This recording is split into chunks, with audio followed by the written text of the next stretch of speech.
Salve galera, começando mais um episódio do nosso Incendiados Podcast. E o nosso convidado de hoje, ele conhece muito sobre adoração, lidera a adoração e tem uma vida que vai te inspirar. Vem comigo nessa? Bora! O meu é o barulho dos copos, né?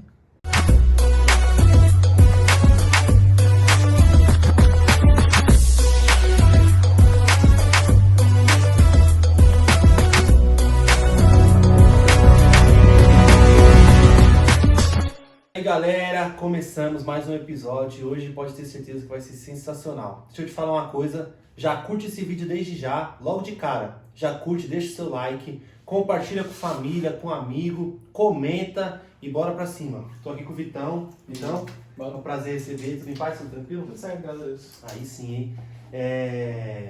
Vitão, hoje você veio aqui pra contar um pouquinho da sua história de vida. A galera tá curiosa aí pra saber como que você conheceu Jesus. E conta pra gente um pouquinho como que foi o começo da sua caminhada, suas referências. Beleza. Eu comecei com 18 anos, né? Na verdade, primeiro eu conheci a Erika, minha esposa. A gente fazia faculdade na mesma universidade. E aí a gente se conheceu, começou a namorar e ela falou, domingo eu tô sempre na igreja. Se quiser ir lá, você vai. Se você não quiser, eu vou entender. Eu falei, não, pô, vamos lá. Vamos ver qual é que é, né? Aí comecei aí, lá se foram 12 anos. 12 anos passados, então aí. Eu comecei aí, eu tava num ponto na minha fé que praticamente não existia fé, né? Eu acreditava em Deus assim, eu tava num ponto que, será que existe mesmo? Porque não fazia sentido mais pra mim. E aí, depois de uns 2 ou 3 cultos indo, teve uma pregação sobre a fé, sobre onde estava a nossa fé, o que a gente estava fazendo com ela e tal. E aí eu comecei a ver, né? Falei, olha, acho que pode ser que eu estava enganado, né? Faz sentido. Acho que Deus existe. E aí aquela coisa, né? Eu acho que quando a gente começa a frequentar uma igreja, começa a conviver com cristãos, é muito difícil a gente afirmar que Deus não existe. Porque a gente começa a ver que Ele existe. A gente começa a ver pessoas que a gente nunca viu pregando sobre situações que a gente vive, orando pela gente em situações que só nós e Deus sabemos, sabe? A gente fala, cara, Não tem tem uma coisa errada aí, né? Com certeza Deus existe. Então eu acho que a maioria das pessoas, se eu for um desses, né, que começa a crer primeiro porque Deus existe. Não porque a gente entende a fé, entende a cruz, entende a graça. Isso aí vem depois, a gente precisa estudar para entender. Mas pelo menos comigo foi assim. Eu entendi que não, beleza, Deus existe. Então eu tô no lugar certo. Vou continuar aqui para eu conhecer melhor esse Deus que agora eu sei que existe.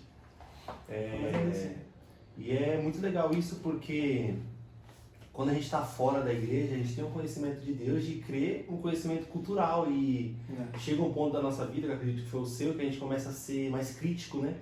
E a gente começa a, será que isso é verdade mesmo? Será que existe? E o contato com pessoas que conhecem a Deus de verdade, eles nos mostram que realmente existe, porque, como você falou, o contato com o cristão de verdade, você começa a ver, cara, com seus próprios olhos. Porque é o fruto do Espírito, né? Você vê pessoas fazendo coisas que vão contra a lógica da sociedade e você fala, cara, por quê? Porque é assim. É assim que tem que ser. É assim que tem que ser. É assim que eu sou, velho. Cristo morreu por mim, é assim que eu vivo. E isso fala muito do nosso testemunho, da importância dele, né? O nosso testemunho fala por si só, muitas vezes, né? Muitas vezes os sinais e maravilhas que as pessoas veem, que contribuem para a conversão, são pessoas transformadas mesmo. Fala, cara, aquele cara era assim, agora não é mais, né? Não é mais. É só, tem que ter um Deus mesmo para transformar um cidadão. Tem determinados caras aí que você olha e fala, meu Deus, como é que esse cara mudou assim, da água pro vinho, os caras ruins matavam, roubavam e agora o cara tá ali. E você percebe que tem uma transformação. E isso já acende uma lâmpada de, tem alguma coisa diferente aí, tem algo acontecendo. E é por isso que o nosso testemunho é tão importante, né? Porque ele habilita a nossa pregação, né? Sim. Se nós não temos testemunhos, nós não temos força de pregar, porque já não vale mais nada. E às vezes só o nosso testemunho já impacta aquelas vidas, as pessoas começam a ver Jesus em nós. É muito bom essa relação de novo convertido com a igreja, porque é isso, né? Deus existe, eu vou permanecer aqui. E eu acho que é a chave, né? O crucial, porque é nesse ponto que as pessoas voltam e se desviam também. Porque elas ainda não conhecem a Deus e é um momento que tem muita confusão na mente, muitas ideias. e elas acabam não permanecendo, porque elas não conhecem a Deus. E a grande maioria dos desviados, eles se desviam nessa etapa. Antes de saber o que é graça, o que é fé, o que é fruto do Espírito, antes de conhecer tudo isso, eles já voltam o caminho para trás. Porque a hora que você entende mesmo o que você está fazendo aí, eu acho difícil desviar. Pelo menos eu olho assim e falo, cara, não tem o que fazer, não tem caminho, sabe? Você pode se chatear com quem for, mas... Mas é complicado, na verdade. A verdade vem à tona. Né? E a sua caminhada, você se batizou logo quando você entrou na igreja? Não, foi um ano mais ou menos. Eu comecei a ir para a igreja em dezembro de 2011, me batizei em dezembro de 2012. É, um ano cravado. Um ano, praticamente. Como é que foi pra você a experiência do batismo? Cara, foi gelado.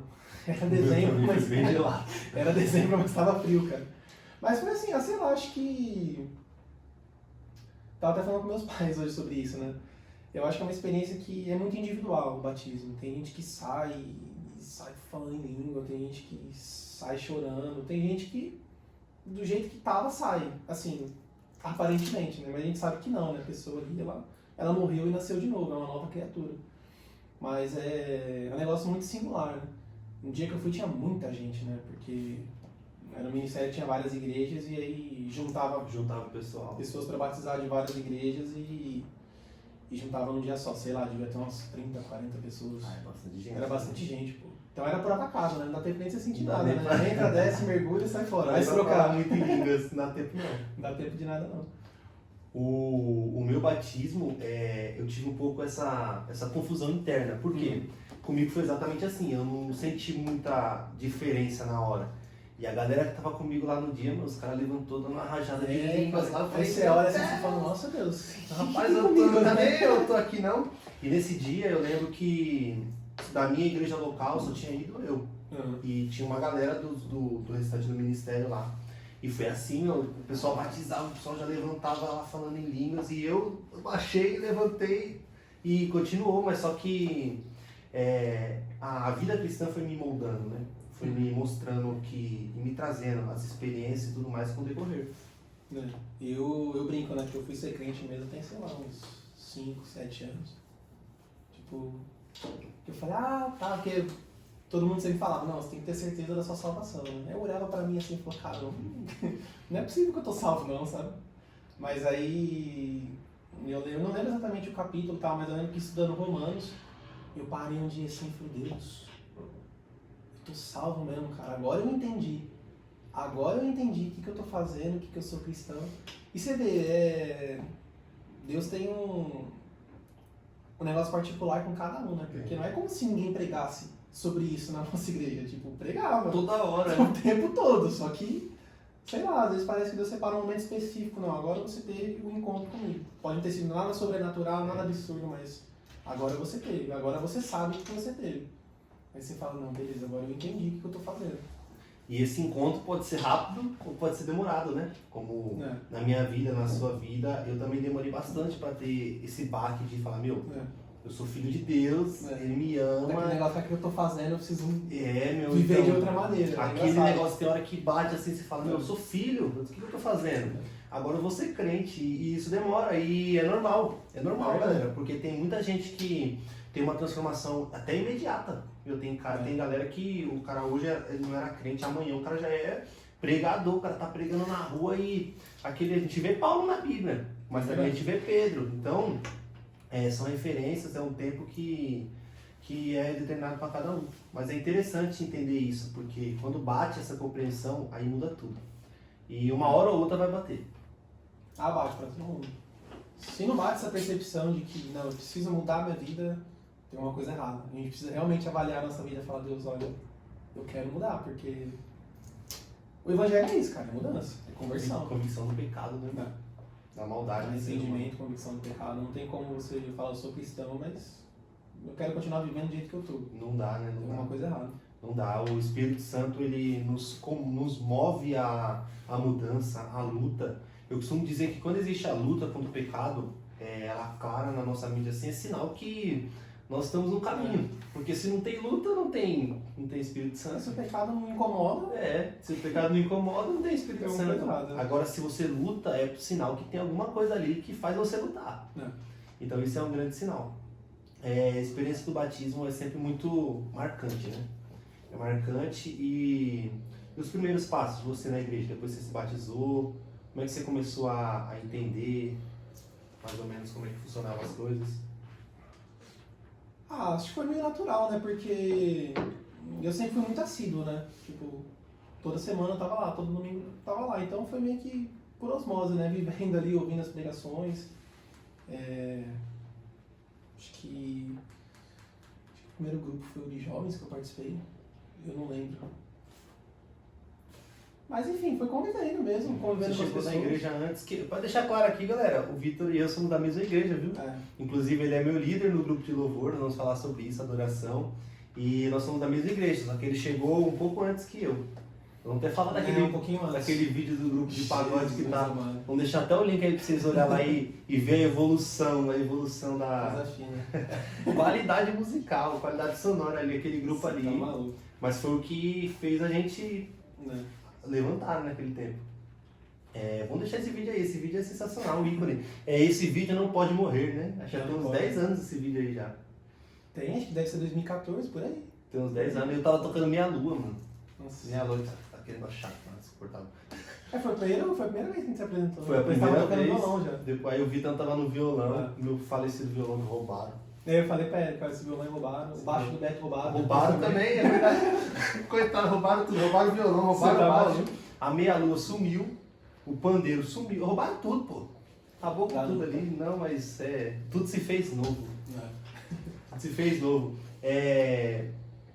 Pelo que eu entendo, o contato com pessoas com mais fé e mais fome na nossa vida faz a gente querer mais, né? Igual você falou, foi o contato, foi natural. Isso é tudo na vida, né? Tudo, e na fé cristã, a gente precisa andar com pessoas que amam mais a Deus do que nós, cara. Que queimam por Jesus mais do que nós, porque isso contagia a gente. É empolgante entender que aquele amor que tá ali, ele transborda. E é mais ou menos o que a palavra faz pra gente, né? Quando a gente lê, parece que transpassa, né? Você fala, cara, eu tô distante de Paulo, eu tô distante desses caras que estão aí, mano. Tô muito longe. E isso impulsiona a gente a viver. Impulsiona a gente a querer mais, né? É igual numa banda, né? Tipo, você toca com gente no mesmo nível que você, beleza, que tá bom. Agora, se tu toca com gente melhor, você fala, cara, eu preciso dar uma... E você vai aprendendo, preciso dar uma estudada, é importante. Você vai aprendendo, referências, né? E uma coisa também que eu acho que é bem legal na Bíblia, é que quando a gente começa a ler ela, a gente olha esses caras, a gente fala distante e fala assim, eu nunca vou viver isso. Acho que a gente nunca vai conseguir, isso aqui é impossível. E com o tempo a gente vai percebendo que não a gente começa a acreditar, a gente começa a ter fé, a gente começa a ver o que acontece ali ao vivo. A gente começa a ver igual, a gente entra em algumas discussões e fala, mas eu vejo, cara. Eu vejo o poder de Deus na minha frente ali. Tem coisa que é difícil explicar, né? É difícil. Cara, sei lá, eu sei. Eu vejo. Eu não sei como eu sei, mas eu só sei que eu sei. É o testemunho interior do Espírito Santo, né? Porque às vezes a gente não sabe e Deus tem muita coisa que é inexplicável. Não tem como a gente explicar o que ele faz, como ele faz. Ele só faz. Ele só faz.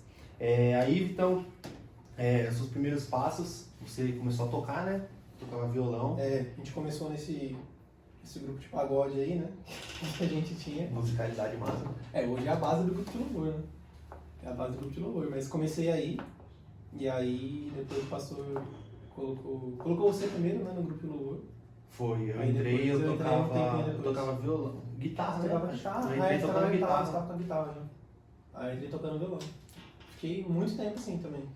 Foi, aí a gente ficou um tempão assim, e depois eu migrei pro baixo, e você foi pra guitarra, e aí veio o Léo também na bateria, e a gente ficou mais uns 5 anos assim, né? Eu acho que já vai pra 5 anos já que a gente tá 5 anos, né? Mais ou menos isso. Então foi a situação ali de servir a igreja, fez com que a gente... detalhe, galera, muita música de igreja você sabe que sofre um pouquinho, né? Um pouquinho não, sofre bastante, né? Bastante. E eu e o Vitão, a gente passou por umas coisas difíceis até a gente chegar como a gente está hoje, com o que a gente toca hoje. Não que a gente toque demais, né? Não vai achando, não. Não vai achando, não. Não se empolgue muito, não. Mas no começo, nós íamos na igreja, nossa igreja pentecostal, igreja indo da harpa, igreja convidada, oportunidade. Aí eu e o Vitão, a gente chegou uma época lá que a galera saiu e ficou eu e ele lá, na harmonia principal, e o pessoal chegava pra cantar. Indo da harpa era a maior tortura da vida. Jesus, mano. era a maior tortura, porque a gente não conseguia achar nota, não conseguia achar tom. Aí quando acha, acaba a música. Aí a igreja olhava pra gente assim e falava, meu Deus, o que esses moleques estão fazendo aí? Não sabe tocar a música da Não sabe tocar nada. Aí o pastor tinha dia que o pastor olhava pra gente assim, o pastor Silva, não precisa tocar não. Deixa só as vozes, tá bom demais. Obrigado. Direto, o pastor olhava pra gente assim, só as vozes, é muito mais bonito, só as vozes. O negócio de ficar procurando nota aí não dá certo, né? E isso, isso aí a gente passou, mas a gente permaneceu e ficou lá, e isso fez com que a gente moldasse não só a nossa musicalidade ali, mas também a nossa fé cristã. Só pela fé, viu? Só pela fé. Acima de tudo, a gente queria servir a igreja. A gente queria servir a igreja. Então, isso não nos abateu e estamos aí. Graças a Deus. Você, depois de um tempo, você assumiu a liderança, né? A liderança do louvor. Uns 4 anos. 4 anos. 4, 5 anos. Por aí. Foi mais ou menos na época da pandemia, né? Foi um pouco antes, né? 2019, acho. Um pouco antes, foi. Foi. Quase 4 anos. Então, quase 4 anos você assumiu, e é sobre isso que a gente quer falar bastante hoje, sobre adoração. Que, galera, a adoração é algo muito mais profundo do que a gente imagina. E o Vitão vai nos explicar o que é uma adoração, o que é uma adoração profunda e que a gente adore mais. Adore em espírito e em verdade, como o pai disse, né? Então, Vitão, você começou a liderar e logo você encontrou as dificuldades de chegar até uma adoração. Então, depois que você falar o que é uma adoração, como acho interessante também a gente falar sobre as dificuldades que nós temos em fazer uma adoração. Eu acho que a adoração, principalmente, assim, a adoração no geral, ela transcende a esfera da igreja e de culto, né? Quando a gente vê, por exemplo, Jeremias, por exemplo, né? O começo da pregação de Jeremias, ela culmina ali com o reinado de Josias. Então, o povo de Israel naquela época estava adorando a outros deuses dentro do templo do Senhor. Não dá para entender como os caras fazem um negócio desse, mas beleza. Mas eles faziam. Adoravam outros deuses dentro do templo do Senhor, era uma bagunça. A maneira com que eles viviam já não condizia mais com o Filho de Deus. E aí você tem Josias promovendo uma reforma, só que pela pregação de Jeremias a gente vê que era uma reforma que assim, só Josias estava nela, né? Ele só conseguiu fazer porque ele era rei. Ele falou, gente, tira tudo daí, vamos restabelecer, achamos o livro da lei e vamos seguir como tem que ser. Mas você vê que o povo não era de coração. O povo em si não era de coração. E quando a gente vê os primeiros capítulos de Jeremias, a pregação é sempre assim, volte a praticar as coisas, cuidado da viúva, do órfão, né? Volta a viver como um cristão e volta a me adorar como tem que ser. Então você vê a preocupação de Deus já, desde aquela época, desde sempre, né? Com a adoração a Ele, mas também a convivência com o próximo. E a adoração, ela fala muito sobre isso, né? Ela é, que as pessoas chamam de vertical, a gente ministra a Deus, mas também é horizontal. Não é um mundinho que as pessoas não existem. Não adianta também, igual na época de Josias, ele arrumou o culto a Deus, a celebração a Deus no templo era conforme Moisés tinha instituído, Deus tinha instituído através de Moisés, então tinha o sacrifício, tudo bonitinho, era só a Deus, ninguém adorava outros deuses, só que o convívio social não condizia com cristãos, as pessoas eram religiosas dentro do templo, no momento do templo, só que a vida não condizia com a fé que eles proclamavam e com Deus que eles serviam, principalmente. E essa eu acho que é a maior dificuldade, né? Que a gente comentou que o nosso testemunho fala muito, né? Muitas vezes o nosso testemunho não precisa ser contado um testemunho de conversão, mas a maneira com que a gente vive, muitas vezes é o suficiente para as pessoas olharem e falar, cara, Deus existe. Pela maneira com que essa pessoa vive, eu consigo crer que Deus existe. A pessoa não precisa nem falar sobre isso. Eu creio no que ele está ministrando. Ministrando com a vida. Então, a adoração é muito disso. É muito legal o que a gente faz dentro da igreja. Lindo cantar, lindo orar, lindo se ajoelhar, enfiar a cara no chão, chorar. Mas só isso não basta. Isso tem que estar suportado por uma vida de amor ao próximo. Deus fala, Jesus falou nos 2 principais mandamentos. Ame a Deus acima de todas as coisas e ao próximo como a ti mesmo. As duas coisas estão juntas.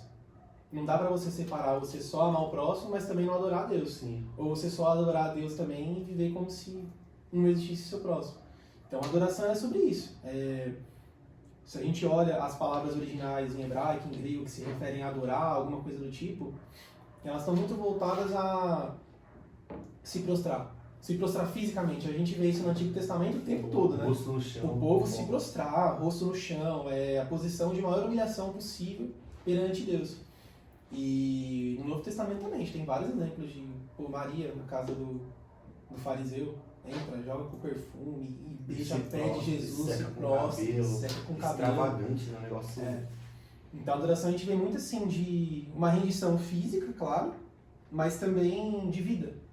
É uma rendição de vida. Igual a gente vê, né?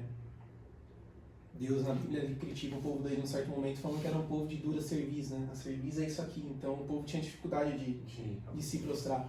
Então a gente vê que é muito importante isso fisicamente, se prostrar a Deus no momento de adoração, mas principalmente na vida, uma vida de serviço, né? No Novo Testamento, eu não lembro em qual texto que usa essa palavra, mas usa a palavra adoração, mas no sentido da prática da piedade, que é você viver de uma maneira piedosa, e você viver como um cristão, você viver amando o seu próximo, fazendo a justiça social quando possível. Acho que você que puder Tiago que fala que cuidar do órfão e da viúva é a verdadeira religião. Tiago. É a prática da piedade, a palavra que eles usam é isso. Mas é uma maneira de adoração a Deus. Também. Então a adoração, ela é a vida do cristão em si.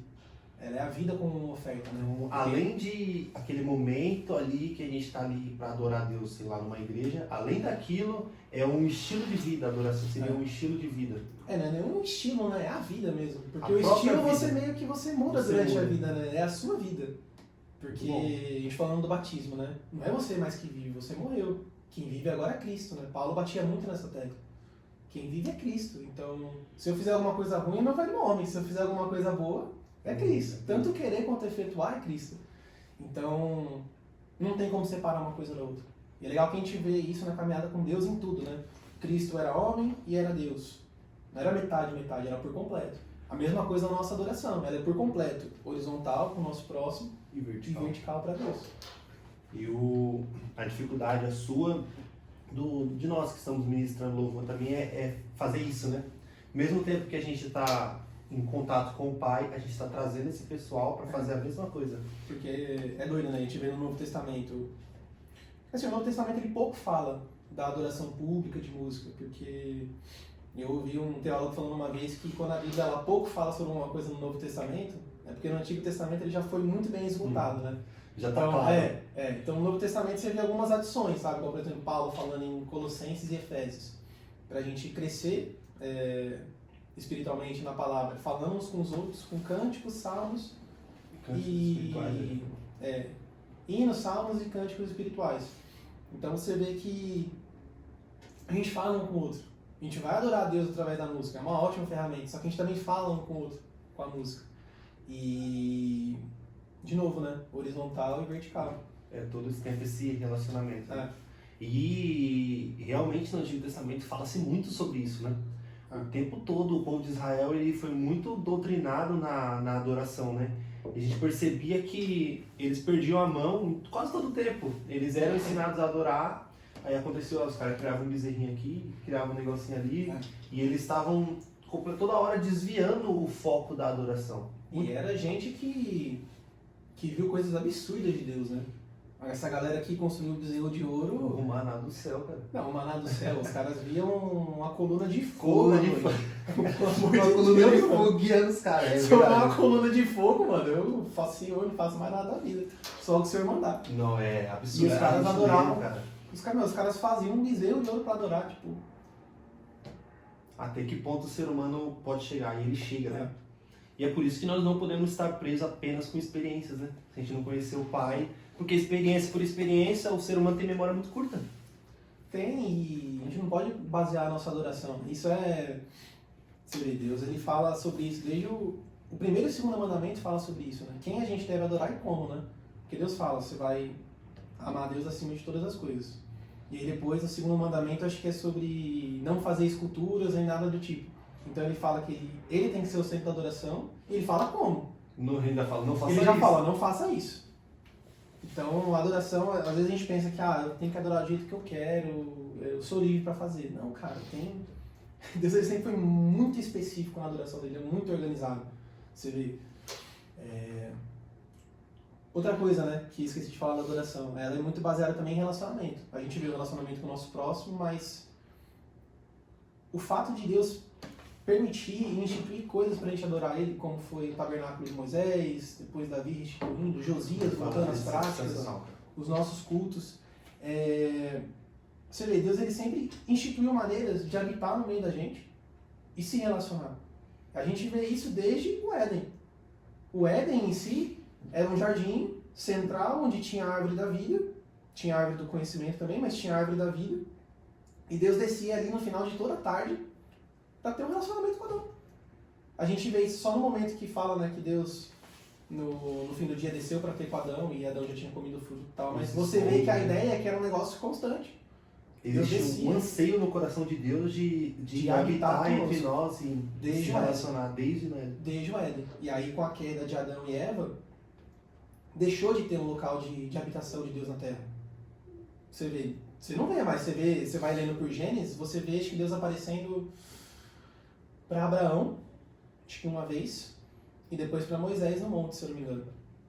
Mas assim, não era uma habitação constante. Ele vinha, visitava a pessoa, era um negócio pontual. E aí com Abraão, ele instituiu o tabernáculo.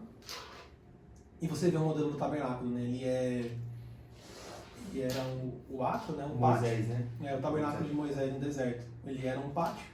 Aí ele tinha o altar de sacrifício, a pia do lavatório. E aí tinha o santo lugar, onde tinha o candelabro, eles acendiam incenso para orar a Deus.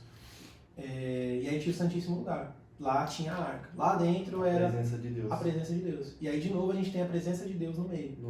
Aliás, no meio porque ele falou, né? Olha, eu vou ficar no meio do acampamento e as tribos vão ficar em volta. 3 tribos, 3 tribos, 3 tribos e 3 tribos.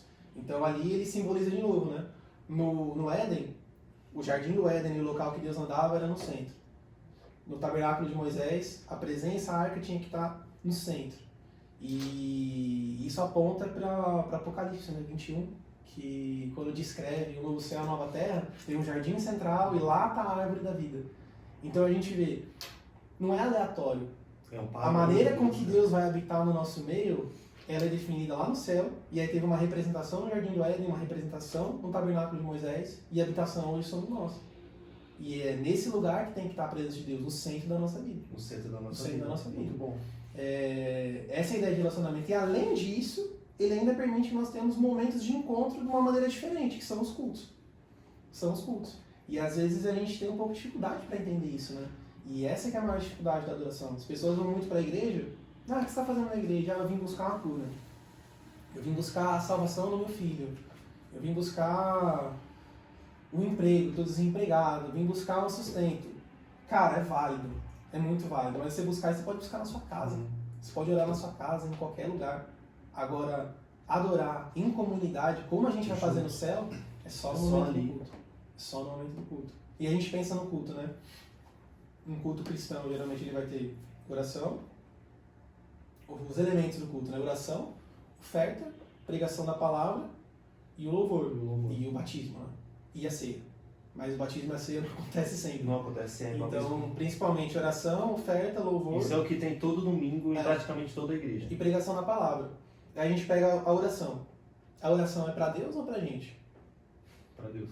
A gente ora pra Deus. Mas a gente ora pelo quê? Por nós. Por nós. Então é pra nós. Pela nossa vida, pelo culto. Então o fim mesmo, a gente fala com Deus, mas é algo pra nós. A gente pede, né? Aí a gente oferta. Oferta pra Deus, beleza, mas o dinheiro é para manter o templo aberto, para repartir com os necessitados, para a igreja local. É para nós também. É para nós. A palavra para nós. Vem de Deus, mas é para nós. Aí é um culto a Deus. O que sobra para Deus? Só o louvor. Só o louvor. E aí às vezes a gente gasta tempo no louvor. Assim, não necessariamente gasta tempo, né? Porque a música ela tem várias funções. Mas desde você tem ali, dependendo da liturgia, você tem 1 hora de louvor. Dependendo da liturgia, você tem 15 minutos. Aí em 15 minutos você tá ali cantando músicas que giram em torno também do eu. Aí quebra. Aí é complicado, porque aí você pega a única coisa que seria para Deus e você também traz pro homem. E aí nós vemos formatos de culto que é completamente entregue ao homem o tempo todo. E aí onde é que Deus seria para ser o centro, né? Aí fica difícil você adorar a Deus, porque é um momento de entrega, cara. É um momento de entrega, é um momento de ansiar pela presença. A gente precisa de mais pessoas que anseiam pela presença do Senhor, sabe? De ter esses encontros, de ter esses momentos, porque um grupo de louvor não faz sozinho, cara. Não adianta, você pode ministrar para o Senhor ali, fazer o que for. Se a outra pessoa que está ali não quiser, não tem nada que faça ela... Não vai fazer. Por mais que a gente tente, a gente faça de tudo, a pessoa que vai ter a escolha de se entregar em adoração. É necessário esse entendimento que, cara, Ele é um Deus soberano, poderoso, que escolhe se relacionar com a gente. Isso é um privilégio, isso já devia ser o suficiente para a gente chegar no culto e falar, Senhor, ó, o resto é de menos. O resto é de menos, eu quero adorar o Senhor. E adorar assim, sabe? Adorar mesmo, falar o quanto que o Senhor é bom, o quanto que Ele é maravilhoso, é cantar esse tipo de coisa.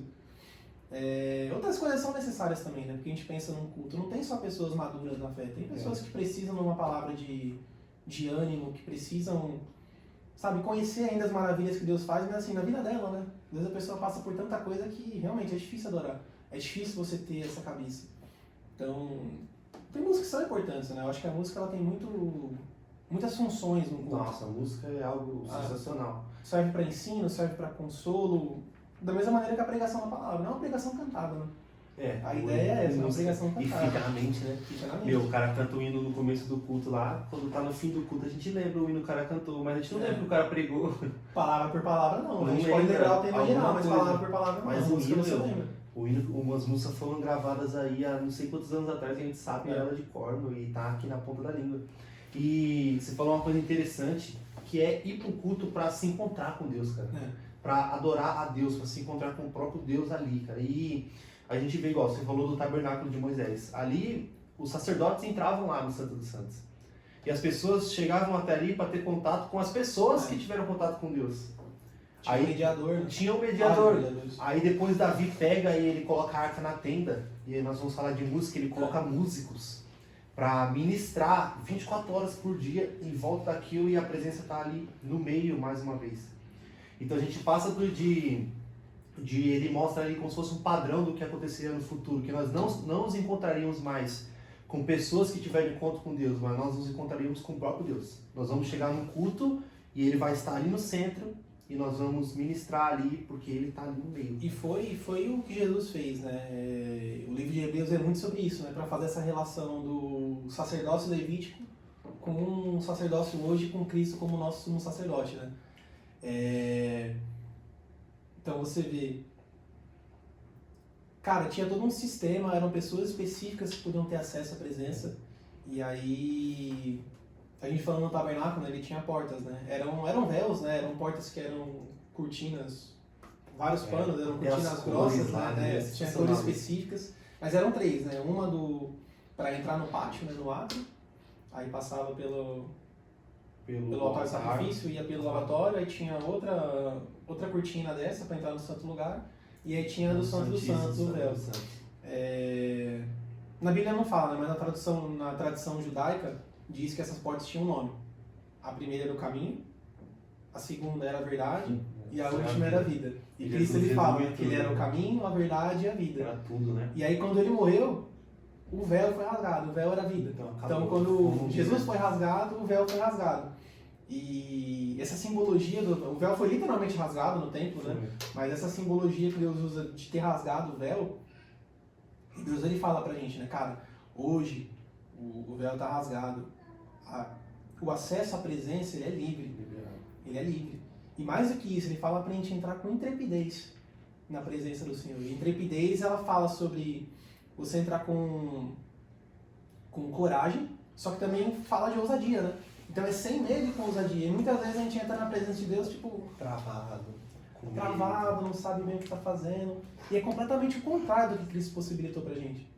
Aliás, o próprio sumo sacerdote, na época, eles entravam com um pouco de medo. Né? Porque, dependendo da vida do cidadão como que estava, ele podia morrer. Então eles entravam com medo. E a gente não tem medo. Né? Cristo ele lançou fora o medo, para que a gente possa adorar. Cara, o mais próximo que a gente pode experimentar do céu é o que a gente pode viver hoje. Não é. É o que a gente pode viver hoje. É o mais próximo. E é infinito, cara. É infinito. O que a gente pode experimentar da presença do Senhor é infinito. Quem limita é Ele. Quem limita é Ele. Só que a gente precisa ansiar, a gente precisa querer, a gente precisa buscar. Não é todo culto também que a gente vai ter experiências avassaladoras de adoração. Muitas vezes, em questão de sentimento, a gente não vai sentir nada. Muita coisa. Não vai sentir muita coisa. E eu vi uma cantora esses dias falando, acho que Gabi Sampaio. Perguntaram pra ela, nossa Gabi, como que você faz pra montar o seu setlist pra você cantar quando você tá triste? Ela falou, eu monto. Do mesmo jeito quando eu tô feliz. A minha adoração ela não é baseada na minha emoção. Porque a minha emoção tem vezes que eu tô bem, tem vezes que eu tô mal. A minha adoração é baseada no objeto da minha adoração, é baseada em Deus. E quando a gente consegue chegar nesse nível de realmente basear a nossa adoração em Deus, aí a gente começa a viver aquilo que a Gabriela Rocha canta, né? Do lugar secreto. E é um negócio que para cada um é de um jeito, cada um experimenta de um jeito. Nossa, como que eu chego nesse lugar? É individual de cada um. É individual de cada um. E isso que é legal, né? Você vê o Antigo Testamento, ele fala muito de povo, né? Você vê o povo se prostrando, o povo adorava, o rei organizava tudo e o povo fazia. E no Novo Testamento a gente vê uma relação muito mais pessoal. Não que não existia relação pessoal no Antigo Testamento, óbvio que existia. Mas você vê no Novo experiências muito pessoais relatadas, igual de Maria mesmo. É única, né? Só única, ela entrou, ali. Só tem ela, e Jesus ainda fala, olha, vocês estão criticando, mais ou menos assim, vocês estão criticando ela, mas quando eu cheguei aqui você me deu um beijo no rosto, pois ela não para de beijar no pé. Vocês acenderam algum incenso, alguma coisa? Pois ela veio com um perfume que perfumou a sala inteira. Aí ainda fala, né, que... Pois eu falo que por onde meu evangelho foi pregado, o que ela fez aqui hoje será lembrado. E tá aqui a gente conversando e a gente falando disso 2000 anos depois. Pra gente ver que adorações pessoais nossas também contagiam as pessoas, né? Então quando a gente tá ali num momento de adoração profunda e aquele cara às vezes até tá meio desligado e ele vê aquilo, ele fala, meu Deus, como é que esse cara consegue adorar desse jeito? Eu acho que hoje, você falando da dificuldade, né, de, cara, como que a gente conduz a igreja de adoração? Eu acho que hoje, a melhor maneira que a gente tem é essa, é ministrando ao Senhor. Porque às vezes a gente, como grupo de louvor, grupo de adoração da igreja, a gente tem muita preocupação de, cara, o que eu vou ministrar para a igreja? O que eu vou falar para a igreja? Como que eu vou explicar para a igreja a música que a gente está cantando de uma maneira rápida, que aponte para Cristo e que faça a igreja, não, realmente, eu quero adorar a Cristo. E às vezes a gente, nesse anseio tão grande de servir bem a igreja, porque, cara, esse é o nosso principal papel, é servir a igreja. É servir a igreja. A gente deixa um pouquinho de lado o vertical. A gente deixa, às vezes, a nossa própria adoração, às vezes a gente deixa de ministrar ao Senhor. Quando talvez seja isso que precisa para conduzir. Talvez se a gente adorasse mesmo, só a gente aqui, a própria igreja ia ver aquilo e ia formar uma relação horizontal automaticamente. A gente vê muita gente fazendo isso, tipo, a Lava Sogueles mesmo. Você pega as ministrações dela ao vivo, ela não ministra para a igreja. Ela chega, ela canta como se estivesse só ela e Deus. Gabriela Rocha faz muito isso. Você vê, são poucas as vezes que ela para falar com a igreja. São momentos específicos de alguma ministração dela. O negócio dela é ela e Deus. E, cara, você falar que isso não cativa a igreja, cativa e você conduz, né? Aquele negócio de você conduzir, por exemplo, né? Você não tá ali falando, olha, apontando, vai pra lá, faz isso, faz aquilo. Você faz, eu Você fala, eu tô fazendo. Se você quiser seguir, cara, é o momento. Se você não quiser seguir, infelizmente, é você e Deus. É você e Deus. É muito pessoal, né? É muito pessoal. Eu acho que falta um pouquinho isso para os grupos de louvores, né? A gente tem buscado muita influência na igreja americana. A igreja americana é uma igreja muito performática, né? Muito perfeccionista. E é importante, né? A gente vê Davi muito perfeccionista. Quando ele institui os músicos, né? Já que os levitas não precisavam mais carregar a harpa, não precisavam mais carregar os utensílios do tabernáculo, ele atribui essa função de musical, de ficar 24 horas cantando e tocando para o Senhor. 24 horas. Eram 24 turnos. Ali um turno, ali todo um esquema para o pessoal nunca parar de tocar. Então você vê, ele é muito organizado. Capacitou pessoas, separou casa de Asaf, a casa de cada um, você é líder de cada um, cada grupo desses turnos vai ter uma pessoa à frente. Tudo muito organizado, separou quem ia ser porteiro, quem ia fazer cada coisa.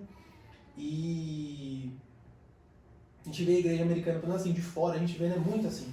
E você vê testemunhos de pessoas que participaram disso, é muito assim, é muito performático. Nossa, mas eu quero fazer isso. Não, não ensaiamos isso. E a gente tem buscado experiência nisso. Quando, na verdade, isso é muito importante, mas, cara, não é tudo. É ministrar o Senhor. É ministrar o Senhor. Você ministrar o Senhor Claro, sem deixar de lado a igreja, sem esquecer que tem uma igreja, que tem pessoas ali, que tem pessoas em momentos diferentes da fé, então a adoração não vai ser igual à sua. É um trabalho muito difícil de ser feito, porque isso envolve você conhecer as pessoas para quem você está ministrando ali, você tem que conhecer a tua igreja, você tem que... É um trabalho de liderança. É um trabalho de liderança. Qualquer cantor, qualquer músico é um líder ali naquele momento. É um trabalho de liderança. Então a gente precisa ter essa sensibilidade de saber o ponto de ministrar ao Senhor sem deixar a igreja de lado, e essa ministração ao Senhor ser cativante como foi a adoração de Maria, sabe? De perfumar o ambiente inteiro e todo mundo olhar e falar, cara, tem alguma coisa acontecendo aqui, todo mundo sentir e querer também adorar. E isso é importante, são referências boas, só que não é tudo, né? Igual, a gente vê igual a igreja americana, hoje, muito que a gente faz aqui no Brasil é quase que igual o que é feito lá, né? Então... Somente igrejas maiores, né? É quase que um padrão, é quase que uma cópia. Então a gente acaba perdendo um pouco da naturalidade, né? Daquilo que nós somos mesmo, do nosso individual, da nossa entrega, porque a gente pensa em alcançar uma performance. Pensa em alcançar um nível e acaba esquecendo que não é tudo, né? Quando na verdade assim, porque quando você pensa muito em performance, em você ministrar, em você falar com a igreja, você está trazendo para você uma responsabilidade do tipo, a igreja está assistindo o que eu estou fazendo e aí eu tenho que conduzir ela para Deus. Quando na verdade você vê pela Bíblia toda uma adoração completamente comunitária. Então assim, a única coisa que a gente está fazendo é organizar. É você dar a nota, você ditar um tempo e agora a gente vai cantar para essa parte, para essa parte, para essa parte. Você só direciona, mas a adoração é da igreja. A ideia é a gente cantar a junto, banda né? é a igreja, é uma coisa só. E é muito difícil você achar o ponto, porque não tem uma fórmula. Não dá pra eu chegar na igreja X, Y, Z e falar, cara, faz assim. Funciona na Novas Vidas para Cristo. Em outra igreja pode ser que não funcione. O que funciona lá pode ser que não funcione pra gente. Então é muito esse trabalho de liderança mesmo. Você conhecer quem você está liderando naquele momento e saber o que fazer. E é difícil, cara. É difícil. E é muito amplo, né, cara? Tem muita coisa. Então a gente vai se conhecendo, né? Igual eu percebo que ultimamente, nós estamos alcançando um lugar mais profundo de adoração. Com o tempo a gente está começando a ter experiências mais profundas na adoração. E mais constantes, né? Mais constantes. Não é aquele negócio esporádico, né? Esporádico, uma vez por ano. Não, tá uma vez por mês, vai. Muda, né? Tem muda, cultos que a gente não consegue meio que acabar, cultos que demoram mais para acabar. E a gente ensaiou ali 2 louvores, quando a gente percebe que já cantamos 5, 6, porque a gente percebe que o ambiente muda. Determinados louvores que nós estamos ministrando ali, de repente vem uma frase que você canta um refrão e parece que aquilo pega aí. A presença muda o ambiente, assim. E quando muda o ambiente, você percebe que as pessoas também sentem isso. E aí você percebe uma igreja cantando em uma só voz. E é lindo, cara. E uma adoração, principalmente em situações que não são favoráveis para a adoração, ela é uma ferramenta poderosíssima para tudo. Porque você vê no Antigo Testamento, né? Como que Israel vencia guerras? Adoração. Era a arca na frente e a adoração, aquela presença que estava ali com eles. E era assim que vencia a guerra. E era uma guerra física, né, com povos e tal, mas aí a gente traz para o nosso contexto hoje. A Bíblia diz que a nossa guerra não é contra carne nem sangue, mas contra potestades e principados. Então você imagina o que uma adoração não faz, são coisas que a gente não vê. Mas pela fé a gente tem que entender, naquele momento que a gente está como igreja adorando, espíritos de depressão podem ir embora, cura pode acontecer. Muita coisa, cara. Não precisa, sabe, às vezes ninguém põe a mão em ninguém. A gente vê no livro de Atos, né, Lucas descrevendo que Paulo estava num momento ali curando pessoas e da caminhada dele, que o pedaço da roupa dele, o lenço que era enviada para pessoas, curava. Aí eu te falo, o que a adoração de uma pessoa que busca o Senhor não pode fazer? Aí você imagina a adoração de várias pessoas juntas no mesmo lugar, o que não pode fazer? Quando a gente põe isso na cabeça, quando a gente cria essa consciência, a nossa adoração muda, não tem como. Não tem. Pode ser que não seja 100% das vezes, porque a gente tem um monte de responsabilidade, principalmente como banda, durante o culto, aí tem um monte de coisa pra pensar, mas, cara, quando a gente lembra disso no momento do louvor, a gente sabe que, cara, é guerra. É sério. E você vê, por exemplo, Paulo e Silas, quando eles estavam presos. Cara, é uma situação que não era pra se adorar. E a palavra que diz lá que eles entoaram o louvor, você vê ela sendo usada nos 4 evangelhos, quando fala que Jesus, e tendo ceado, cantou um hino e saiu. Que aí quando ele vai, é traído, enfim. Esse cantar um hino, a palavra usada, ela aponta para a palavra que eles usavam para cantar as músicas do Hallel, que eram acho que 5 ou 6 salmos que eles cantavam durante a celebração da Páscoa. E esses salmos, eles falam do quanto que o Senhor é bom, de tudo que Ele fez e por isso que Ele é bom. Afirma a fé de que, cara, Ele vai fazer. São acho que 5 ou 6 salmos, que a mensagem central deles é essa. E os judeus, eles cantavam, de manhã cantava 2, depois do almoço 2, depois da ceia mais 2, era uma coisa assim. Sempre cantando, né? E a palavra que Jesus provavelmente deve ter feito, porque, bom, a ceia foi numa época de Páscoa, né? Então, ele estava ali seguindo uma tradição judaica. E aí Paulo, a palavra que usa é a mesma. Então, provavelmente, ele cantou a mesma coisa que Cristo, ou... Enfim, Paulo e Silas estavam presos cantando que Deus é bom. Deus é bom. E aí o que acontece? As cadeias quebram, eles são soltos. E mais do que isso. Porque tudo isso daí é muito legal. Muito legal. Tem mais. Só que a família do carcereiro, ele é salva. É salva. Conversão, né? Então, no momento que Paulo e Silas tinham sido moídos, tinham apanhado, cara, eles não estavam cometendo crime nenhum. Então, eles estavam ali sendo caluniados por Cristo e eles estavam cantando quanto que Cristo era bom. E isso que mudou o ambiente. Você falou da adoração mudar o ambiente. Isso mudou o ambiente daquela cadeia. Pessoas foram libertas, foram salvas. E começou com a adoração de 2 caras. De 2 caras. Aí você imagina uma igreja inteira adorando com a mente correta. Não adorando porque, tem que cantar porque é a hora do grupo de louvor. Não, cara, adorando de verdade, entendendo o que tá fazendo. Deus é bom. Deus é bom. E essa consciência, cara, Deus é bom, eu preciso adorar porque Ele é bom. E isso já basta. Então, eu acho que a chave do cristão, cara, é entender isso. Eu tô bem, eu tô mal, eu tô triste, eu tô alegre. É a gente conseguir transcender essa etapa de adoração. Eu tô triste, mas eu vou adorar, porque a minha adoração não depende do meu sentimento. E eu acho que quando a gente entende isso como cristão, é muito maior, é muito poderoso, porque não é aquilo, eu não tô bem para cantar, eu não vou adorar hoje porque eu tô triste. Não, cara, é melhor. É melhor você fazer isso porque você transcende uma barreira. E mais do que isso, você cativa pessoas, né? Igual a gente cresceu num ambiente que tinha a Sabrina, né? Ela tinha lúpus, e, cara, tava lá inchada, tomando remédio, com dor, com a muleta que às vezes ela usava, e tava lá, cantava, ia pra ensaio, adorava. E aí quando você vê aquilo, você fala, não tem como não adorar. E tudo isso com alegria. Você adora por constrangimento, né? Mas pelo menos ali você está entendendo que Deus realmente é bom. Porque para a pessoa naquela situação estar adorando com um sorriso no rosto, você vê que Deus é bom. Não tem como você duvidar disso. E você falou um negócio interessante, né? De mesmo que você está triste, você adorar. Quando você está triste e você precisa ministrar o louvor, e você deixa de cantar músicas que falam sobre tristeza e canta sobre a alegria, sobre a bondade de Deus, aí realmente você entendeu o que é ser... As pessoas têm usado muito esse termo, né? Um mordomo do Senhor, um mordomo da presença. Você entendeu realmente o que você está fazendo ali. Você está ali realmente para ministrar ao Senhor e acima de qualquer sentimento, de qualquer coisa, você entender que, cara... Porque assim, a gente precisa entender uma coisa, né? A música na igreja, a adoração, ela tem que ser congregacional. Não é eu me apresentando, você se apresentando, cada um cantando o que quer. Porque senão você faz isso em casa. Sozinho, né? Você faz sozinho. Então a ideia é ser congregacional. E quando você fala ser congregacional, o louvor não necessariamente ele precisa falar em nós, estamos aqui para te dar, não precisa, mas a mensagem ela tem que ser congregacional. Então aí você pensa, tem pessoas alegres, tem pessoas tristes, tem pessoas que não falta nada, tem pessoas que falta tudo. Qual que é o único assunto que você pode cantar, a única mensagem que vai ser congregacional? O amor de Jesus, que Ele é bom. O amor de Jesus, a cruz, que Deus é bom, os feitos dele, o que Ele pode fazer.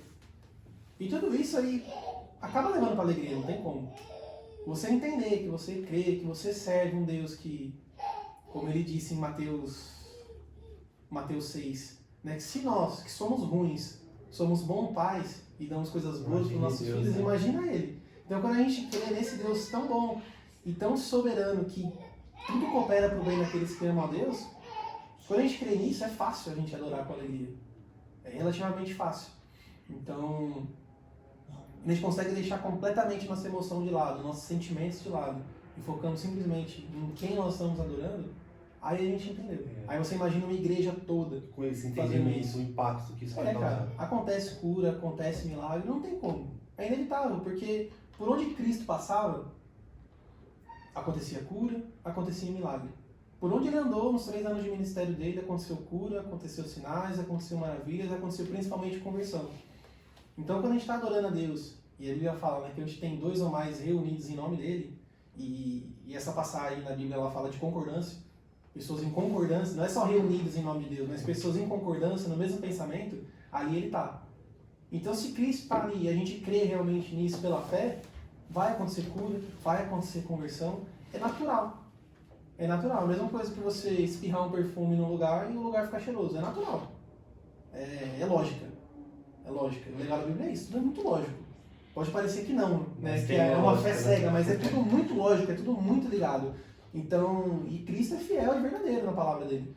Então, se ele está falando que ele está ali, ele está ali. Ele tá ali. E quando a gente lê a Bíblia, quando ele está, o que acontece? Cura, libertação, coisas que às vezes as pessoas nem veem, mas depois veem, cara, realmente fui curado, fui liberto. Ela reconhece depois, né? A gente ligado no mesmo intuito, no mesmo objetivo, é poderosíssimo, né? E falta um pouco disso, né, na igreja. Falta um pouco entender por que a gente está lá. Por isso que eu acho que essa conversa aqui vai ser sensacional, porque, falta o entendimento de que Deus é suficiente e poderoso. E se Ele é suficiente e poderoso, nós podemos nos unir em adoração para chegar a um objetivo, que é alcançar o poder de Deus, conhecer a Ele. E, nós temos na Bíblia, Torre de Babel, os caras estavam unidos no mesmo propósito. Tipo ali, os caras falavam a mesma língua, pensavam a mesma coisa. O que esses caras iam fazer junto, E às vezes falta um pouco dessa ambição nossa de, agora é o momento de adorar. Vamos se derramar junto, cara. Vamos cantar. E a gente percebe que algumas pessoas não querem. A gente repete 2 vezes o refrão, o pessoal já tá, abrindo a boca, coçando o olho. Vamos aí nessa... E é complicado, né? Porque às vezes não é nem culpa da pessoa, né? Igual a gente falando, né, cara? Demorou pra gente ter essa consciência. Tempo, né? E não por falta de pregação, não por falta de ensino. Mas demorou. Falta um start, né? Talvez esse start seja a nossa adoração. De que ele olha assim, cativante, cativante. Porque, assim, todo grupo de pessoas tem uma cultura própria. Seja porque alguém definiu aquela cultura propositalmente, ou porque a soma das pessoas definiu aquela cultura. Então, quando você fala de uma igreja local, ela tem uma cultura. Então, aí que entra o exemplo. Quando você começa a ter constantemente adorações que as pessoas olham e falam, cara, eu quero adorar assim. Você começa a transformar a cultura. Então, isso fica de lição para todo mundo que tá ouvindo e que está insatisfeito com a adoração da sua igreja. Comece por você. E se isso se prolifera, além de alcançar uma igreja local, a gente alcança uma sociedade, né? É o que você falou, né? Quando você falou no começo, né? Que quando você caminha com pessoas que têm fome e sede de Cristo, você também começa a ter fome e sede. Você é contagiado. Pode demorar, mas você é contagiado. Então, a adoração é a mesma coisa. Quando você começa a participar de adorações, que você vê pessoas se entregando, você fala, cara, o que acontece? Por que essa pessoa está se entregando desse jeito? Aquilo começa, né? É como a Bíblia fala dos aguilhões de Paulo, né? Que os aguilhões era uma ferramenta, né? Que o cara que cuidava de boi usava. Ele furava o boi para direcionar para ele guiando. Então os aguilhões foi isso, né? Por exemplo, Paulo vê Estevão morrendo daquele jeito, foi um aguilhão. E tantas outras coisas, cristãos que ele perseguiam e que não deixavam de proferir a fé e morria. Aquilo foi aguilhão. Então, no momento que ele teve um encontro com Cristo de verdade, ali ele entendeu. Tanto que quando ele fica cego, ele, Senhor, ali ele já entendeu tudo que tinha acontecido. Né? Por causa desses aguilhões. Então, eu acho que você conviver com pessoas que adoram desse jeito são pequenos aguilhões para você adorar desse jeito também. Só que a gente precisa de pessoas que adoram desse jeito. Porque às vezes a gente vê muita gente satisfeita, né? Conformada. Eu já fui muito assim já também, nossa, mas a igreja não vem. Mas, às vezes pessoas que têm a oportunidade depois do grupo de louvor falam, né, nossa, mas igreja a gente tem que adorar, tal, não sei o quê, mas cara, às vezes o que precisa é a gente mesmo. Um dia que eu entendi que o problema na adoração da igreja começa em mim, eu falei, cara, eu preciso de chegar num nível assim, que às vezes chega a hora da palavra, né, eu sento assim e falo, cara, acabou o momento que eu tinha para entregar, né? Agora é só sentar e ouvir a palavra. Maravilhoso essa parte do culto, maravilhoso. Mas assim, o que eu podia entregar, provavelmente acabou. Aí eu paro assim, será que foi o suficiente? É o que eu gostaria de ter entregue? Às vezes eu paro e falo, não é. Isso é mais um culto que isso não é foi do jeito porque certo. você não tá satisfeito, né, cara? E a gente precisa ser insatisfeito. Inconformado, cara, com tudo, cara. Porque se tem alguma coisa que você pode buscar e que ela é infinita, você tem que estar insatisfeito. Você tem que estar sempre, cara, não tá bom, não tá bom. Eu quero mais, eu quero mais, eu quero mais. E tem que ser assim. É a fome, né? É que nós falamos, pessoas que têm fome. Fome vai, ela toda hora, até cara, a gente se alimenta e tem fome de novo. Até a gente chegar no nível de Davi, né? Davi tá no deserto, fugindo do filho, Absalão. E ele tá... Olha, Senhor, eu te amo mais que a vida. Meu poderoso. Eu tô no deserto, mas eu não tô com sede de água. Eu tô com sede da tua presença. Eu tô longe do teu templo, tipo, da tua presença. É isso que eu tenho fome. Eu não tô com fome porque eu não tô comendo. Esse é o sentido da minha vida. Meu, isso é poderoso. Você falou de aguilhões, particularmente na minha vida. Eu lendo a Bíblia e depois conhecendo a história da igreja cristã, os nossos irmãos, a história da igreja foi um aguilhão pra mim, cara. Que eu tinha uma dificuldade. Eu olhava a Bíblia e eu via coisas distantes. Tipo, você falou, nossa, faz muito tempo isso. Eu tinha uma distância. E quando eu comecei a ler a história da igreja e eu vi Deus fazendo coisas há 100, 50 anos atrás, aquilo ali pra mim foi... 50 anos atrás, acho que na Coreia do Sul. Coreia, aí um pouquinho mais pra trás, Rua Azusa, Gales, aquilo ali pra mim, eu falei, meu, ó, cara, de 2000 a gente pulou pra 100, pra 50 anos, já não é mais tão... Aquilo pra mim foi um aguilhão, que falou, meu, tem mais, tem mais. Inclusive, esse episódio, esse podcast aqui pode ser um aguilhão na vida de quem está assistindo. Eu espero sim. Esperamos que sim. Esse é o intuito, que você saia daqui tocado, decidido a ter uma adoração profunda. A ter uma experiência profunda com Deus. Que é isso que Deus espera, né? Jesus falou, né? Que o Pai procura aqueles que o adoram em espírito e verdade. Ele procura, cara. Ele procura. E é interessante porque isso sempre me pega, né? Um Deus que é soberano, é poderoso, criador do universo, ele precisa do quê? Nada, mas ele quer, né? Aí ele cria a gente para que a gente tenha um relacionamento com ele. Para quê? Ele tem os anjos adorando. Para quê? Mas não só que a gente tenha, mas que a gente queira ter, né? Que a gente anseie por isso. Ele procura. O que a gente procura? A gente procura alguma coisa de valor, a gente procura alguma coisa que a gente perdeu. E ele procura adoradores que adorem em espírito e em verdade. E esse em espírito e em verdade é muito legal, né? Porque a palavra usada para verdade, ela é ligada à sinceridade. Muita gente relaciona essa palavra verdade com que adora cantando aquilo baseado na verdade, uma pessoa que tem que viver baseada na palavra que é a verdade. Sim, porque se você adora em espírito, você vive em espírito, né? Então você vai andar conforme a verdade dele. Mas a palavra usada, ela aponta para a sinceridade. Sinceridade do coração. Para a sinceridade. Então ela é conduzida pelo Espírito, não tem como a gente adorar só sincero. A gente vê isso com Davi, ele queria construir um templo maravilhoso para Deus. E Deus fala, Davi, vem cá, eu te pedi pra você construir alguma coisa para mim? Eu não pedi, né? O que tem de errado com o tabernáculo que eu mesmo instituí? Tem alguma coisa errada? Porque a gente quer corrigir alguma coisa que está errada. Fui eu que instituí e eu não pedi. Então, baixa a sua bola. E ainda assim, por misericórdia, ele permite, né, que Davi reúna tudo o que precisa e Salomão que acaba construindo. Mas eu acho interessante esse questionamento que Davi faz, que Deus faz para Davi. Eu te pedi? Então você vê que era uma coisa sincera de Davi. Era um desejo sincero e válido. Ele tinha construído um palácio para ele e Deus morava numa tenda. Então é sincero, é bonito. Né? Ele era inconformado, ele era muito zeloso pela presença de Deus, por onde ela estava, por onde ela habitava. Era sincero, mas não era em espírito. Não era um negócio direcionado por Deus. Não foi o Espírito que tocou em Davi e falou, me constrói alguma coisa.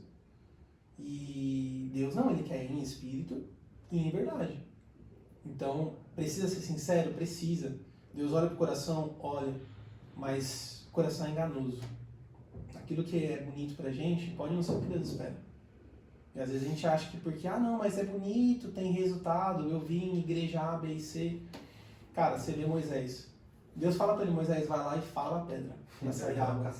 Aí Moisés fala uma, fala duas, fala, mano, eu vou bater com esse negócio aqui. Saiu água. Saiu. Aí Moisés herdou a promessa, ele entrou na terra prometida? Não entrou. E Deus deixa claro, porque você bateu, você não vai entrar. Você não vai entrar. Nossa, Deus é duro. Cara, Deus é Deus. Deus é Deus. Deus é Deus, ele é soberano, né? Ele é soberano. E ele deixou claro, ele deu uma ordem direta. Moisés desobedeceu. Mesma coisa com o templo. Deus não deu nenhuma ordem. Davi foi lá e quis fazer. Deus não. Por isso que ele fala, cara, em espírito e em verdade. Então a nossa adoração, ela é conduzida pelo espírito. Mas também tem que ter a nossa sinceridade. Você vê de novo, né? Duas coisas, né? Ao mesmo tempo. A dualidade, duas coisas ao mesmo tempo. Nossa, comer metade, não, é por completo. Tem que ser completamente Espírito sincero, mas completamente direcionado pelo Espírito. E é esse tipo de adorador que Deus procura. E ele procura, isso é muito legal. Ele procura pessoas locais para ali repousar a presença dele, né? Para morar com a gente, para estar com a gente, se relacionar com a gente. Ele procura isso, velho. Imagino Deus olhando do céu e uma adoração acontecendo, seja lá onde for, e ele fala, meu, é ali que esse povo me quer. Ele quer um relacionamento. Então, e ali Deus, ele corresponde, cara. Do mesmo jeito que a nossa adoração é uma resposta do que Deus fez para nós, naquele momento Deus, ele, pela misericórdia dele, ele nos toca com a presença dele. E parece que tudo muda. Parece que, meu, ali a atmosfera, tudo muda e, meu, é sensacional isso, cara. Momento de adoração é sensacional. É poderoso e você falou um pouco de Davi lá dos músicos. A música, ela tem um papel importantíssimo nisso, né? Hoje, a maioria dos momentos de adoração nosso é com música. O principal momento de uma igreja, uma comunidade é com música. E isso já nos aponta um ponto que a gente precisa pensar. O que nós temos cantado, o que nós temos ouvido, porque não é toda música que traz coisas boas e não é toda música que traz referência, porque a música tem muita coisa junto ali, né? A música tem muita coisa que engloba ela, traz sentimentos, ela traz muita coisa. Música é um negócio complicado, porque a gente começa a falar de preferências pessoais, né? Preferências pessoais. E, assim, uma coisa que a gente precisa ter bem clara. Lá em Gênesis 4 a gente vê a primeira referência à música, né? A gente vê ali, como é o nome dele? Jubal. Falando que nasceu Jubal, que é o pai de todo arpista e flautista. Então você vê ali Deus criando, primeiro músico. Nossa, mas Deus criou? De onde que o cara inventou música? De onde que o cara tirou? Como que o cara fez uma harpa? Deus criou. Então você vê a música também na criação, você vê em Jó, falando que as estrelas cantavam quando Deus estava criando, alguma coisa assim, versículo. Então a música está desde Gênesis 4 e nos acompanha até hoje. Então a música foi uma criação divina. Ela é uma criação divina, tanto que toda a criação ela tem sons, né? Sons das árvores, o vento tem som, o mar tem som, tudo tem som. Então, olha se eu não tenho esquiva um acidentezinho. Tudo tem som, tudo tem música. Qualquer barulho ele é uma nota musical. Isso é muito doido. Então, pra mim é muito nítido que a música ela faz parte da criação, assim como a árvore, assim como os céus, assim como a terra, como o mar, a música ela faz parte da criação. E ela tem um papel importante na adoração, por quê? A memorização. Então, imagina se cada um tivesse que orar alguma coisa. Não ia todo mundo orar igualzinho, não ia ser uma voz só. Então, com a música você consegue. Você organiza, né? Você organiza, já começa daí. Outra coisa, quebrantamento. A música ela é baseada em ritmo e tal, mas assim, a melodia basicamente ela é baseada em intervalos. O choque dos intervalos entre uma nota e outra, ela causa sentimentos. Um intervalo menor, maior, dissonante, tudo isso as notas menores elas são tristes, né? A nota menor também trabalha. Mas elas causam sentimentos. Então, esses sentimentos eles são importantes para servir a letra, né? Quando você tem uma música bem que a letra conversa com a melodia, conversa com a harmonia, cara, é lindo, o negócio realmente trabalha. Então a música ela tem esse papel. Só que é complicado, né? Porque daí envolve gosto e outra coisa também, né? Nem tudo que é gospel é cristão, né? E é difícil a gente separar uma coisa da outra. A gente separar isso. A gente tem que ser muito chato, cara. Eu acho que com música, principalmente quando a gente está envolvido com momento de culto, né? Principalmente. Então, principalmente quando a gente está envolvido com grupo de louvor, com ser líderes de adoração ali, a gente precisa ser muito chato, mano. A gente tem que ser que nem os bereanos. Você tinha lá o apóstolo Paulo pregando e os caras lá conferindo, né? Deixa eu ver o que esse cara tá falando. Ah, é verdade. O que ele falou tá aqui, ó. É verdade. Não, beleza, agora eu creio. Ou não é, então. Agora eu creio. Eu acho que com a música a gente tem que ser assim, cara. A gente tem que pegar cada versículo. Ah, mas isso daqui dá pra entender isso. Mas também dá pra entender aquilo, mano. Tem que ser uma mensagem simples, clara e direta. Porque você precisa fazer a igreja inteira cantar a mesma coisa. A mesma coisa, é o mesmo pensamento. É 2 ou mais reunidos em meu nome, mas ali é concordância. É concordância. Então, a gente precisa ser muito chato, cara. Quem é responsável por música na igreja tem que ser muito chato. Por quê? Infelizmente, o gospel hoje se tornou um segmento musical que está dentro da indústria musical secular. Porque, se a gente parar pra pensar, né, quando a igreja resolveu começar a gravar álbuns, fazer, sei lá, na década de mais ou menos 60, 70 que começou por isso daí, de igrejas começarem a gravar, de você ter cantores ali que gravam. A indústria musical ela já existia. Sim, já tinha. A indústria musical ela vem desde 1900 e tanto, lá, jazz, blues, ela já gravava. Então toda a indústria musical ela foi criada e foi formada baseada na música secular. Toda. Aí você vem à igreja e entra nesse meio. Ninguém mudou. Não teve um cristão cuidando de tudo isso. Foi tudo isso daí. Ah, você tem a Sony Music Gospel. Mas, cara, é a Sony Music. O negócio da Sony Music não é ganhar almas. O negócio da Sony Music é ganhar dinheiro. Aí transparece pra dentro da igreja. As letras começam a ser formadas para isso, né? É inevitável que tenha uma alteração ou outra na melodia, as músicas são simplificadas. Hoje, então, com plataforma, com Spotify e tal, cara, você não vê mais ninguém gravando ministração. Porque o algoritmo não pega. O algoritmo não pega. Tem uns doidos aí, Laura Salgueiro faz isso, Diante do Trono fazia muito isso. Mas 34 minutos de música. Hoje ninguém lança um álbum. Porque o álbum é legal, porque você pega o álbum e ele conta uma história, né? As músicas elas falam umas com as outras no álbum, geralmente. Hoje em dia é só single, pô, porque pra que você vai gravar um álbum se daqui 3 meses a sua música provavelmente ninguém tá escutando mais, sabe? Não vende. Então você vê, as músicas hoje elas são lançadas dentro de uma indústria secular. Então você vai ter uma coisa ou outra contaminada. Isso é inevitável. Quem tem que filtrar? Nós mesmos. Nós mesmos.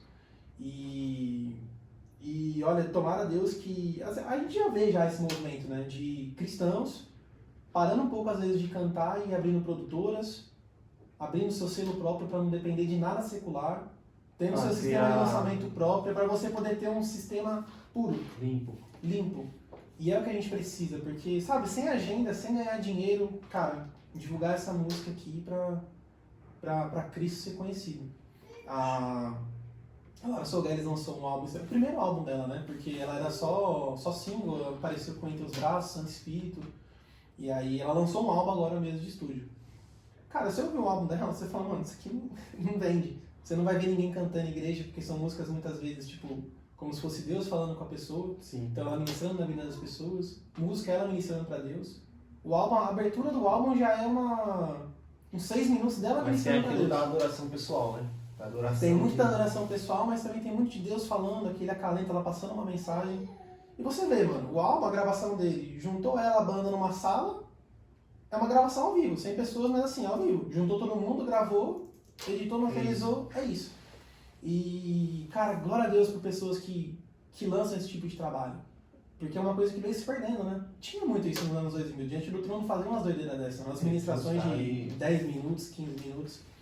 E faz falta isso hoje, porque com Spotify, com Deezer, plataformas digitais, as músicas elas estão muito moldadas nisso. Faz o que vende, né? Faz o que vende. E, cara, adoração não é isso. Adoração não é isso. Então, quando a gente depende da nossa adoração de músicas desse meio, eu acho que acontece com a gente hoje, sabe? Tipo, com a igreja hoje, de ter essa dificuldade tão grande de adorar, de se entregar. Falta, cara. Eu acho que a gente precisa de mais compositores, pessoas que compõem pensando ali no contexto local.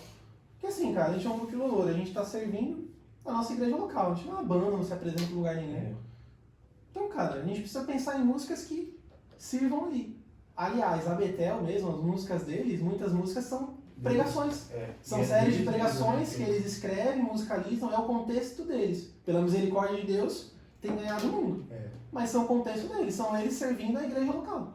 Aqui hoje eles são muito relevantes, mas... E aí a gente canta o que eles fazem. O que eles escrevem. Mas você vê, eu vi um podcast do Hub, acho que foi do Fábio Aposan, ou do Alexandre. Eu acho que foi do Fábio Aposan, ele falando que, cara, a diferença hoje no Brasil é essa. A gente tá cantando... Dos compositores, né? Ele falou, a gente tá cantando... A gente tá cantando a experiência do outro. Quando a gente precisa viver as nossas experiências. E o Brasil é um país muito rico, cara. As igrejas, as pessoas, os cristãos, eles têm muitas experiências. Experiências, cara, de milagres, assim, absurdos. Ele até comenta do Morada, né? Que os caras, eles demoram pra lançar música, né? E quando eles lançam a música, é pancada, é música bíblica e, meu, é boa. E tem que ser. Eu acho que a gente precisa de mais compositores, porque, assim, são pessoas que... Hoje a gente canta o quê? Músicas de pessoas que vivem da música. Elas, muitas vezes, fazem concessões para poder ter o seu sustento. E a gente não pode basear a nossa adoração nisso. A gente não pode. Se a gente olha para a igreja primitiva, o que eles cantavam? Salmos.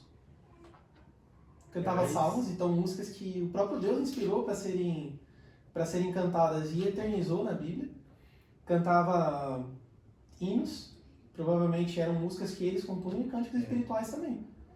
E provavelmente orações, né, que o cara orava e espontâneo, né, que a gente chama de espontâneo. E assim, não tinha internet, não tinha como divulgar o Filipenses divulgar pro Colossense. Era contexto local. Então a igreja começou desse jeito. E eu acho que ela tem que voltar para isso, sabe? A gente precisa voltar a essa essência. A essência. O que é a essência da adoração? É Cristo, cara. A gente cantar sobre Cristo e a gente ter compositores, pessoas que estão cantando o que vive. Muito mais fácil você cantar o que vive do que a experiência do outro, sabe? Isso é completamente diferente. Como você falou, é transformador, cara. Você cantar o quanto que Deus é bom, com uma experiência própria, no seu contexto ali de igreja, é outra coisa. O impacto é poderosíssimo, é outra cara. coisa. Você viveu aquilo, né? Tudo que a gente vive, ele tem mais relevância, mais poder. Você canta com mais verdade, né? Porque você que passou pela situação. Sim, você não precisa entender a música, você já sabe. Você já sabe, você viveu aquilo, entendeu? Então, automaticamente você vai transparecer uma verdade ali pro pessoal que tá escutando. Então é isso, nós como você que está assistindo, você é líder de adoração, líder de louvor, seja seleto, cara, nas músicas, procure com profundidade mesmo, porque tem muita música dentro do gospel que é ruim, cara. A música é ruim. E que parece boa, mas... Mas não é, cara. Às vezes tem música que contém distorções bíblicas, mas ela tá lá dentro do gospel. E muitas vezes é sutil, cara. É sutil, entendeu? É complicado. Porque, igual, o pessoal diferencia o gospel e o secular. Só que tem música no gospel que é muito ruim, cara. É pior do que a música secular. Então, tipo assim... Tem música secular que tem mensagem mais cristã. Muito. Tem música secular que tem mensagem mais cristã do que a música gospel. Então, gospel e secular não é um bom filtro. Tipo assim, não é porque a música é gospel que você tem que cantar. Então, eu acho que o filtro que eu uso primeiramente, para separar uma coisa da outra, é música boa e música ruim. Se a música não fere os caráteres bíblicos, se a música canta a Bíblia, ela é uma música boa. Se a música não canta, é ruim. E aí a gente tem, falando de líder de louvor e tal, a gente tem uma outra separação, né? A música é boa, é bíblica, é linda, é maravilhosa. Mas ela é pra cantar na igreja? Não funciona no culto. É aquilo que você falou do congregacional, né? Ela é pra cantar na igreja? Aí a gente começa a entrar num outro ponto também que é doideira e varia de igreja pra igreja. A função da música. A música ela pode ser usada para ensino. Você pode ter uma música que, cara, descreva um livro da Bíblia e serve de ensino. Aí você memoriza a palavra. A música ela pode servir para animar, para dar uma palavra de ânimo, de consolo. A música ela pode servir simplesmente para você, uma ministração ao Senhor, você adorando a Ele. Ela pode ser quase tudo isso junto. Então você precisa entender a função. A função que o teu grupo de louvor tem. Quanto tempo você tem, o momento do culto. Pô, tem música que é música de estudo bíblico, pô. Tem música que é música completamente escatológica. Aí você vai cantar num momento de adoração, tipo, cara, não vale a pena. Não funciona. Você vai uma música descreve o apocalipse ali, e vai acontecer isso, vai acontecer, as trombetas vai tocar. Da hora. É da hora, meu. Estudo bíblico. É música de estudo bíblico. Só que como você encaixa isso no momento de adoração? Como que você coloca uma comunidade, uma congregação para cantar isso? Principalmente num culto que já vai ter a pregação da palavra. Já vai ter a pregação. Então você começa, se você pensar, se você colocar a sua cabeça para funcionar, você vai perceber que não faz sentido. Você vai perceber que se você pegar uma congregação e cantar Santo, Santo, Deus, Tu és bom, vai fazer muito mais sentido. Faz muito mais sentido. É o que a gente vê os anjos fazendo, enfim. o padrão, tá ali, né? tá ali. Adoração é elogio ao Pai, cara, e é isso. A gente vem em Apocalipse, né, cantando um novo cântico, digno é o Cordeiro, Que foi muito. foi morto, Isso né? Então, tá ali, tá na Bíblia as referências. Então, às vezes a música, ela não encaixa no momento do louvor, mas não é por isso que você não cante. Você só precisa encaixar ela no momento certo. Às vezes o cara vai trazer uma palavra, vai pregar, ele vai trazer um contexto para a igreja que essa música encaixa. Que vai ser praticamente como um ensino, né? Vai ser praticamente como um complemento, mas não é necessariamente para usar no momento da adoração, porque ela não vai funcionar tão bem quanto naquele momento. É porque, de novo, né, varia muito de igreja. Tem igreja que é muito musical, né? Qualquer intervalo entre uma oportunidade e outra tem uma música, tem oferta, tem a música da oferta, do visitante, tem a música do visitante. Depois da palavra sempre tem uma resposta à palavra, é tudo muito combinado, muito conversado. Você pega... Tava assistindo esses dias um culto na igreja presbiteriana, tipo, cara, ele começa com louvor, as músicas tal, aí o dirigente já puxa um trecho da música para falar da oferta, aí vamos cantar de novo, ele já puxa um trecho para poder começar na palavra. Você fala, cara, é tudo muito conversado. E aí você tem igrejas que não, cara, não é conversado. E não por nada, mas porque assim, é assim que funciona a liturgia lá. Então, só por quê pro grupo de louvor? Como que você vai cantar em cima da palavra? Você não canta. O que sobra para você cantar que não vira um culto de diversos assuntos? Ministrar ao Senhor, entendeu? Então vai muito disso, a gente entender o contexto da igreja e além de entender o contexto da igreja, o contexto do culto. Porque às vezes na mesma igreja, na nossa é assim, você tem cultos igual dos jovens com 30, 40, uma hora de louvor, e você tem cultos que você tem 15, 10 às vezes. Tem que se adaptar, né? Você tem que se adaptar, você tem que saber. Esse é o papel do grupo de louvor, cara, no meu ver. Adaptar e fazer, cativar a igreja, né, cara?